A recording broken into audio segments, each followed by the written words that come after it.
So for my third blog, I'd like to tell you why I think the economy has no net value. It all started when I was reading an article which estimated the amount of wealth in the United States. And actually it went on to talk about a couple of other nations as well.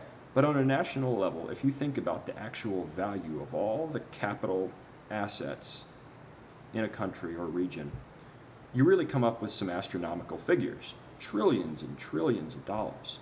When you add up the combined value of the stock market and all of the real estate, the houses and commercial real estate that's out there, and then if you assign some value to human capital, which is really the biggest asset that most people have, you come up with just astronomical, unimaginably large figures, trillions and trillions of dollars. So when you think about all of the value of the wealth that's in the world, you have to consider what it would mean to own all of the assets in the world, if that were ever possible. What would you really own? What would your net worth be if you owned all of the assets in the world? And the more I thought about this, I realized that you would have a net worth of zero. This sounds like a strange thing to say, but follow me for a minute.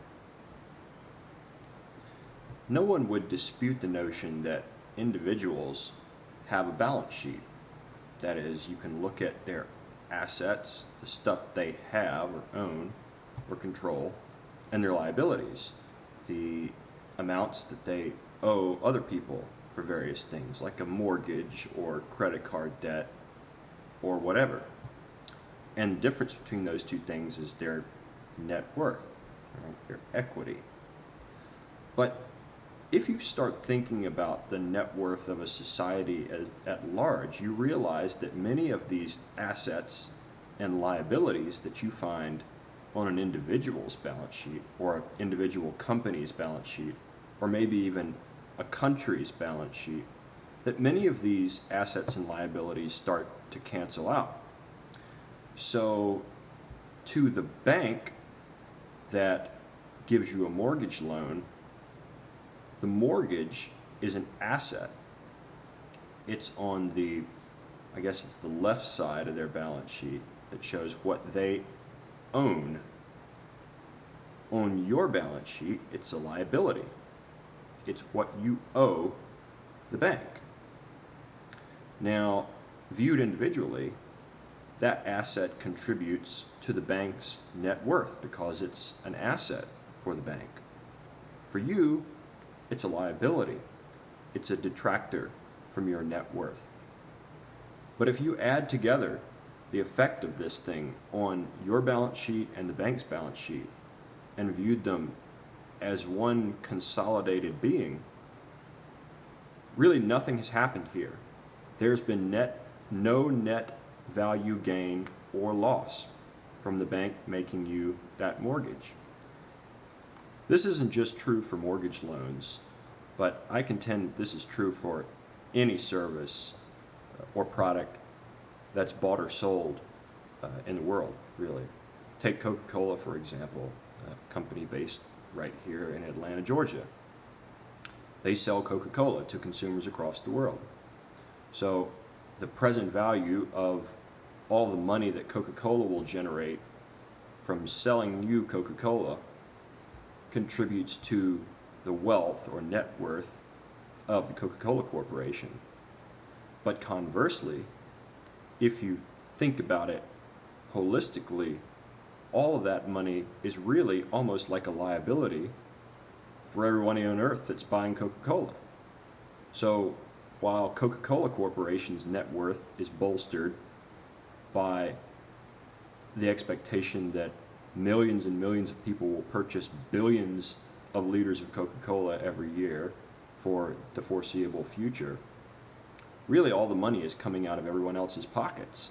So there's no net increase in capital wealth as a result of the Coca-Cola company existing, because the capital wealth expressed in monetary terms nets to zero. when you consider Coca-Cola and all their customers as a whole. Now note, I'm not making any statement about whether the world is better off with or without Coca-Cola. I'm just making a statement about the existence or non-existence of positive capital values in the economy. Because every asset has value, because there is a payment stream or an income stream attached to it that either exists now or in the future, that's what gives that asset its value. But if you owned all of the capital assets in the world, that is, if you owned all of the imputed wealth from the stock market, from privately held companies, from real estate, and from all the value of human capital, even though it's strange to speak in those terms, really you wouldn't own anything, because you would in essence be owing money to yourself. So if you owned the Coca-Cola Corporation, yeah, you would own Coca-Cola, but then by the same token, you would be supporting the Coca-Cola Corporation, because you would be buying all of the Coca-Cola in the world. And this is true of businesses as well. If you owned all of the commercial property in the world and all of the businesses that inhabit that space, you would be charging rent to all of the businesses in the world, and so that would be an income stream over here. But on the other hand, you would own all of those businesses that were paying you rent. So over here, you'd be taking money out and putting it into your other hand. So really, on net, you wouldn't have anything. So I'm not sure whether any of that made sense, or whether it has any value for any practical application whatsoever. It probably doesn't, and it's probably just a meaningless philosophical spiel by me, which no one cares about. I have 9 out of 10 of my thoughts every day are kind of like that, so this may be one of them. But I appreciate your thoughts on the subject, or any responses you may have. For anyone who could contend that the economy does have net value, I would appreciate that. Now, that'll close my second video blog. I apologize, it was a long one and probably very boring for most people who aren't interested by valuation. But it is what it is, and I hope that some of you enjoyed it. So send me a message if you have any thoughts or comments. Peace.